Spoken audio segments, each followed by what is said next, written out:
Բարի լույս բոլոր նրանց, ովքեր հենց նոր միացան մեզ, շարունակեք հետևել մեր եթերին, իսկ մենք կշարունակենք ձեզ պատմել կարևոր ու օգտակար տեղեկությունների մասին։ Հենց այդ կարևոր ու օգտակար տեղեկությունների համար էլ այս պահին մեր տաղավարում է էնդոկրինոլոգ, դիետոլոգ Հասմիկ Հայրապետյանը։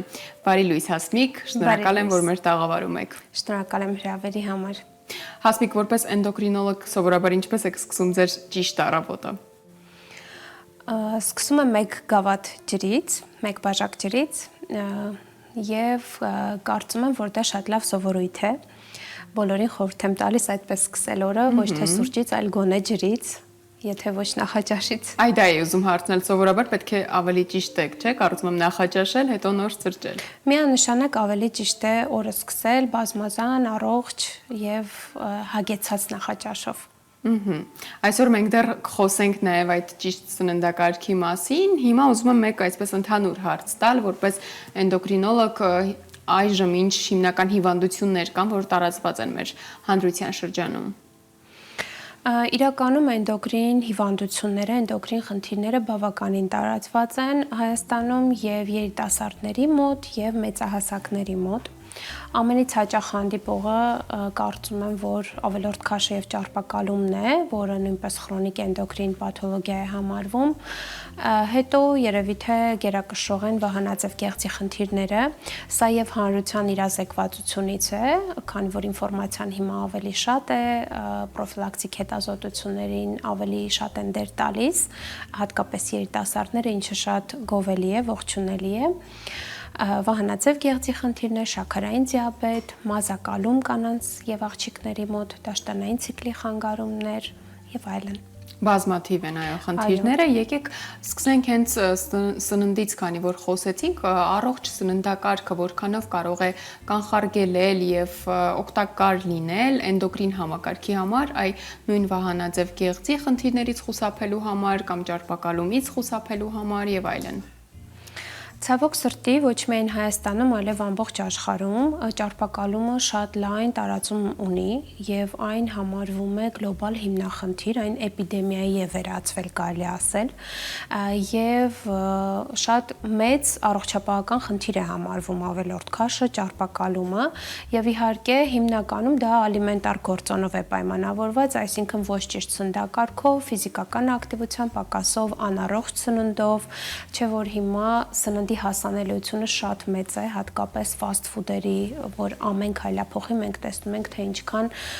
բազմազան ոչ առողջ սնունդ կարող ենք գտնել, որը շատ հասանելի է ամենափոքր երեխաներից սկսած մինչև մեծահասակներ։ Եվ զուգահեռ ներողություն նաև կա ժառանգական նախատրամադրվածությունը, չէ, որի դեպքում արդեն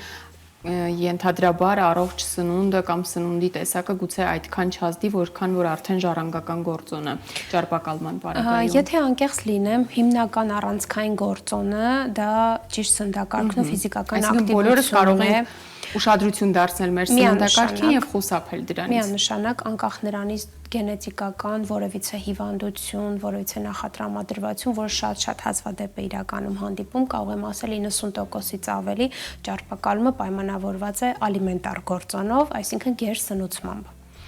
Հետևաբար առողջ սննդակարգի մտցնելը մեր ռացիոն, այդքան մենք հորդորում ենք առողջ սնվել, այդ մոդայիկ կարելի ասել դարձած տերմինը գուցե հոգնեցնող արդեն, բայց շատ կարևոր է, որպեսզի այլ օրգան համակարգերի հետ կապված խնդիրներ չառաջանա, սկսած էնդոկրին համակարգի, չէ որ ավելորդ քաշն ու ճարպակալումը ընկած են տիպ 2 շաքարային դիաբետի հիմքում, մեծահասակների շաքարային դիաբետի, նաև սիրտանոթային համակարգն է ախտահարում ավելորդ քաշը, ոսկրահոդային համակարգի վրա մեծ ծանրաբեռնվածություն է այդ մեծ քաշը եւ ինչու ոչ շատ հետազոտություններով արդեն իսկ ապացուցված է, որ նաև ուռուցքային տարբեր հիվանդությունների որպես նախատրամադրող գործոն կարող է լինել ճարպակալումը, քաղցկեղի հիմքում էլ է դա ընկած։ Իսկ ճարպակալումը միայն հիվանդություն է, թե կարող է նաև հանդիսանալ որոշակի հիվանդության հետևանք, այսինքն երկրորդային հետևանք։ Մեծ մաս դեպքերում, երբ որ բուժառուները դիմում են ինձ, նրանք մեծ հույս ունեն, լիահույս են, որ ես հայտնաբերելու եմ որևիցե հիվանդություն, որը բերում է ճարպակալման։ Սակայն ուզում եմ ցավով ասել, որ հիմնականում մեծ մաս դեպքերում ճարպակալումն է բերում տարբեր էնդոկրին համակարգի եւ մնացած սիրտանոթային եւ այլն խնդիրների, այլ ոչ թե հակառակը։ Շատ բուժառուներ վահանաձև գեղձի խնդիրներն են կապում ճարպակալման հետ եւ գալիս են ու ասում, որ ունեմ վահանաձև գեղձի խնդիր, դեղորայք եմ օգտագործում, ունեմ ավելորդ քաշ եւ ուզում են կապել մեկը մյուսի հետ։ Իհարկե կան որոշակի խնդիրներ,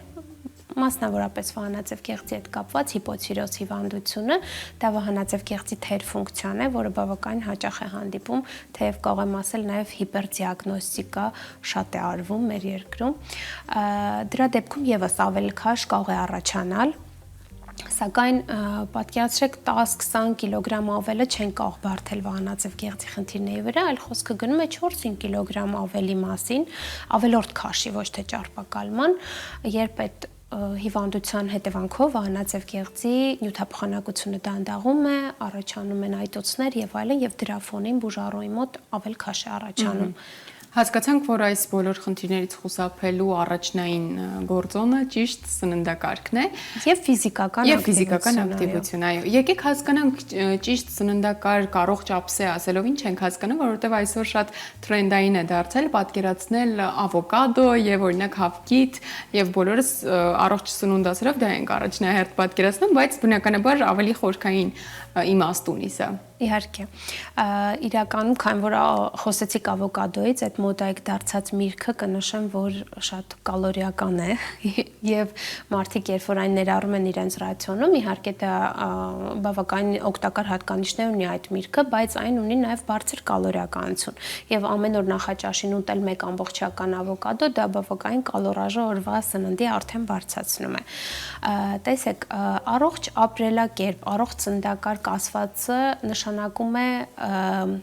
ինձ համար նշանակում է, որ պետք է ներառել սննդակարգում ամեն ինչ։ Բալանսավորված սնունդ ունենալ։ Այո, այսինքն չբաժանենք սնունդը լավ, վատ, քիչ կալորիական, բարձր կալորիական, այլ փորձել ամեն ինչից ուտել, հաշվի առնելով սննդար հատկությունները, հաշվի առնելով օգտակար ու վնասակար կողմերը։ Առողջ մարդու սննդակարգում չի բացառվում նաև, որ կարող է լինել ինչ-որ չափի քաղցրավենիք ենթադրենք օրվա ռացիոնի 5-ից 10%-ը։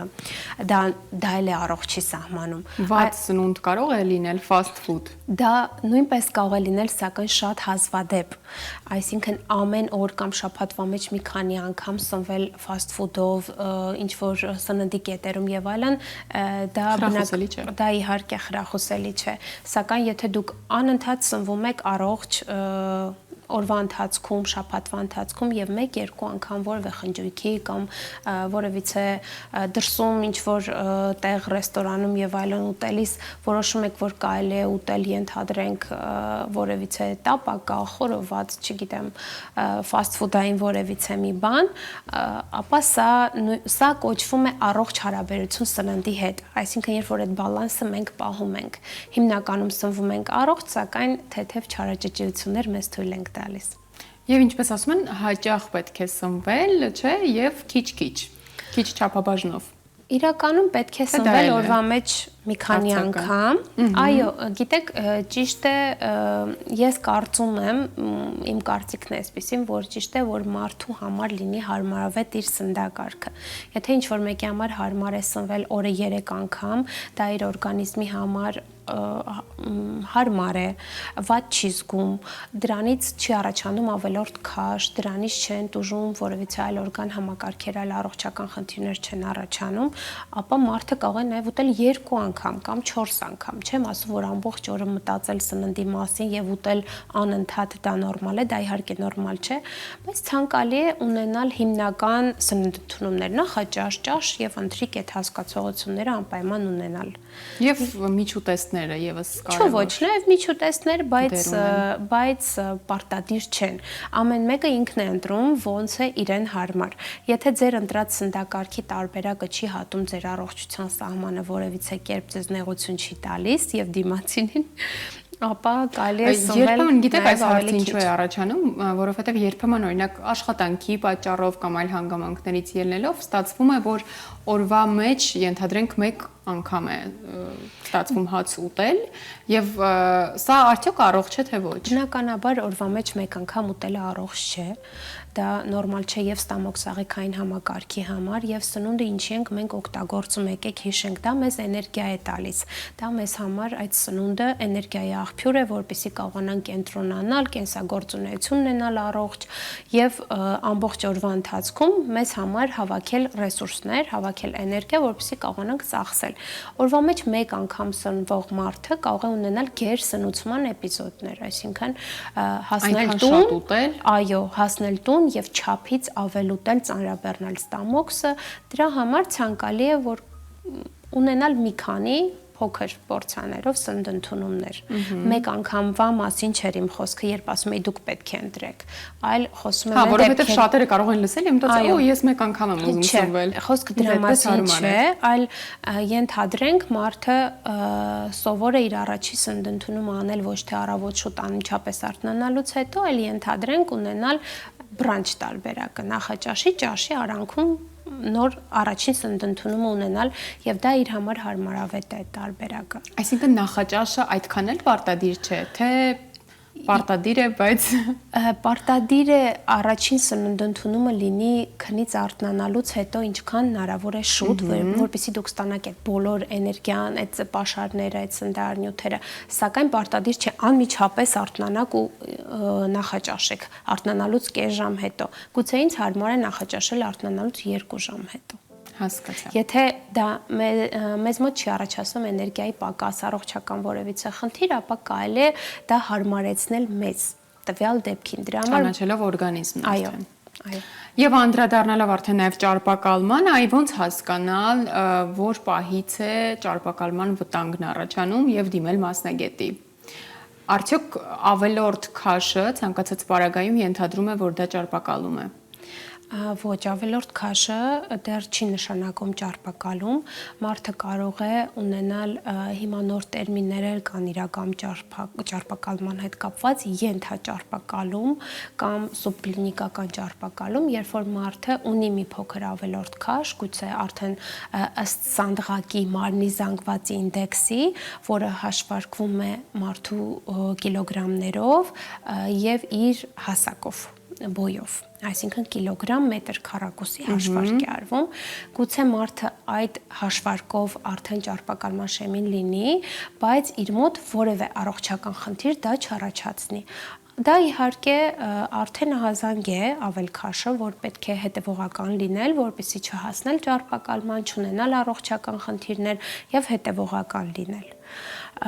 Իսկ վտանգավոր ճարպակալումը արդեն բնականաբար պետք է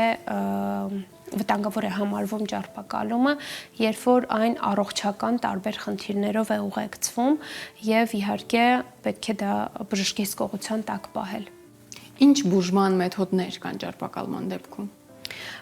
Վաղուց արդեն ճարպակալումը չի համարվում միայն էսթետիկ խնդիր, ինչպես շատերն են կարծում, այլ ճարպակալումը ամբողջ աշխարհում համարվում է քրոնիկ էնդոկրին, պրոգրեսիվող եւ ռեցիդիվող հիվանդություն, այսինքն գուցե մենք քաշը կորցնենք, նորից հետ գա եւ գուցե տարեցտարի այդ քաշը ավելանա, ոչ թե գուցե հիմնականում այդպես է լինում է, ոչ թե պակասում է, այլ ավելանում է տարեստարի քաշը։ Դրա համար պետք է դիմել մասնագետի, իհարկե առանցքայինը, ինչպես նշեցինք, ֆիզիկական ակտիվության պահպանում, բացի ֆիզիկականը առողջ սննդակարգ, բալանսավորված, երբ որ ներառում է եւ սպիտակուց, եւ ածխաջուր, սահմանափակումային չէ, եւ բջջանյութով հարուստ սնունդ, այսինքն մրգեր, բանջարեղեններ։ Այստեղ մենք շատ կարևոր մի կետի հասանք, դիմել մասնագետի։ Այ հասկանանք ով է մասնագետը, որովհետև շատ դեպքերում մարդը կարող է ենթադրենք ունենալ ավելորդ քաշ, գուցե լինի ինչ-որ ճարպակալում, որը նա դեռ չգիտի, եւ որոշի, որ գնում է որևէ ֆիթնես սրահ եւ որոշում է այնտեղ մարզիչի հետ մարզվել, որոշակի սննդակարգ ունենալ, արդյոք դա ճիշտ է առանց դիետոլոգի, սննդաբանի մասնակցության անել։ Պետք պետք է մշտապես կոմպլեքս մոտեցում ցանկացած պացիենտի, ցանկացած բուժառուի։ Ցավոք մեր երկրում այդ կուլտուրան չկա, որ ավելորդ քաշի դեպքում դիմել բժշկի առաջին հերթին էնդոկրինոլոգի, այլ դիմում են հենց ձեր ասած ֆիթնես մարզիչների, սննդաբանների որակավորված եւ այլն, եւ վերջին օղակն է լինում բժիշկը, սակայն պետք է լինի առաջին օղակը բժիշկը, քանի որ նշեցինք, որ ճարպակալումը դա հիվանդություն է եւ անգամ վերջի տարիներին բազմաթիվ դեղորայքային մեթոդներ կան, դեղորայքային պրեպարատներ, դեղորայքային միջոցներ, որոնք պայքարում են քաշի իջեցնելու դեմ, կան նաեւ իհարկե բժիշկ սննդաբանների չեն կարող դիմել։ Բժիշկ սննդաբանների կարող են անգամ սննդաբանների, բայց պետք է հաշվի առնել, որ դա հիվանդություն է եւ առաջնային օղակը պետք է լինի բժիշկը, ոչ թե վերջին, քանի որ երբ ինձ բուժառուները դիմում են, ես վերջին օղակում եմ, այսինքն արդեն իրենք այդ բոլոր փուլերով անցել են եւ մարզիչների, եւ սննդաբանների, տարբեր կիրառել են տարբեր սննդակարգեր, դետոքսեր եւ այլն եւ նոր արդյունք չունենալու դեպքում կամ որևիցե առողջական գանգատի դեպքում առողջական խնդրի նոր վերջում դիմում են բժշկի։ Այսինքն ինչպես հասկանանք, որն է ճիշտը, եթե մարդը ունի ավելորդ քաշ եւ դեռ չգիտի կա ճարպակալում կամ վտանգը կա թե ոչ, պետք է առաջնային նիհարելու համար ենթադրենք թեկուզ էսթետիկ նպատակով, հա, դիմի էնդոկրինոլոգի, հասկանա ինչ խնդիր կա, ապա նոր սննդաբանն է եւ մարզիչը։ Այո, միանշանակ պետք է առաջին օղակը լինի բժիշկը, հերքելու համար տարբեր ուղեկցող առողջական խնդիրներ, նպաստող առողջական խնդիրներ, որոնց մասին ասացինք, հորմոնալ տարբեր խնդիրներ եւ կոմպլեքս, ինչու ոչ բժշկի հետ միասին կարող է նաեւ աշխատել սննդաբանի հետ, հաճախել մարզումների, ունենալ մարզիչ եւ այլն,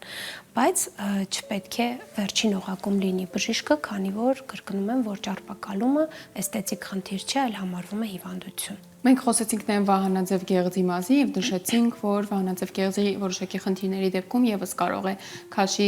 ավելացում տեղի ունենալ։ Այ եկեք մի փոքր այս թեմայի շուրջ մանրամասնենք եւ հասկանանք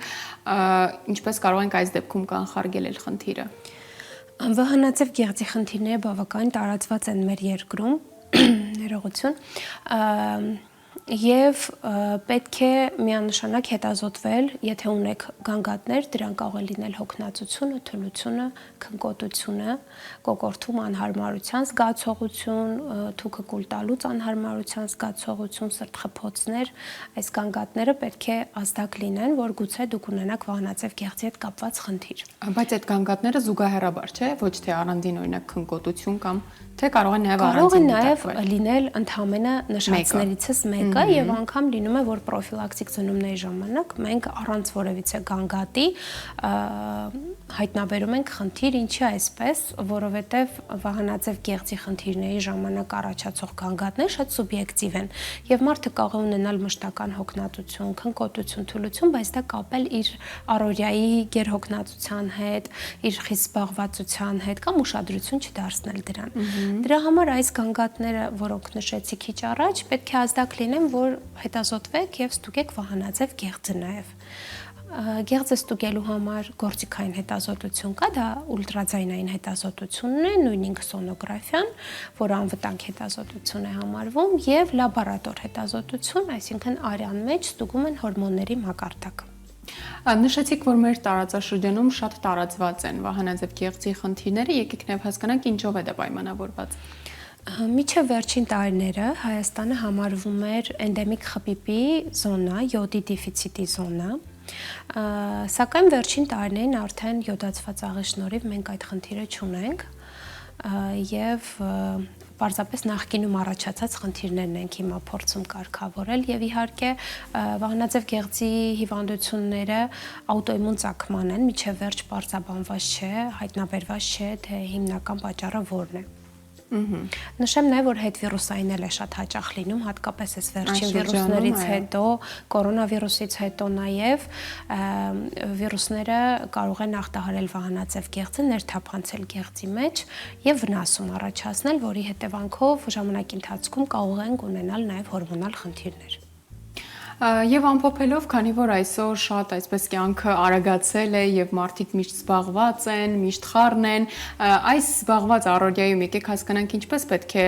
իհարկե շատ խոսեցինք այս թեմայով, բայց ամփոփելով ինչ պետք է անի մարդը, որպեսզի հնարավորինս խուսափի սթրեսներից եւ ի հայտ եկող այս խնդիրներից իհարկե եւ կարողանա երջանիկ ապրել։ Կարծում եմ, որ ստրեսներից հեռու մնալը բավականին դժվար է, բայց պետք է փորձենք ստրեսակայուն լինել գոնե, խուսափելը անհնար է։ Ես խորհուրդ կտամ ֆիզիկական ակտիվություն միանշանակ, որը մեզ եւ էներգիա է տալիս եւ մեր երջանկության հորմոններն է ավելացնում, առողջ բալանսավորված սնունդ հագեցած ամեն ինչով, գերհագեցած կարող եմ ասել մրգերով ու բանջարեղեններով, սեզոնային, որոնք մեզ վիտամինների, միկրոէլեմենտների, բջջանյութի մեծ աղբյուր են։ Եվ իհարկե կարծում եմ, որ կարելի է պարզապես սիրել ինքդ քեզ, քո մարմինը եւ ներդաշնակ լինել ցանկացած քաշի դեպքում ու ցանկացած իրավիճակում։ Շնորհակալ եմ շատ հետաքրքիր ու բովանդակալից զրույցի համար եւ իսկապես պետք է հետևենք այս խորհուրդներին։ Ես էլ եմ շնորհակալ։ Առողջ եղեք։ Շնորհակալ եմ։ Սիրելի հեռուստադիտող, այս պահին առաջարկում եմ դիտենք մեր գործընկերուհու պատմական դադարեջի հերթական ռեպորտաժը եւ ապա շարունակենք։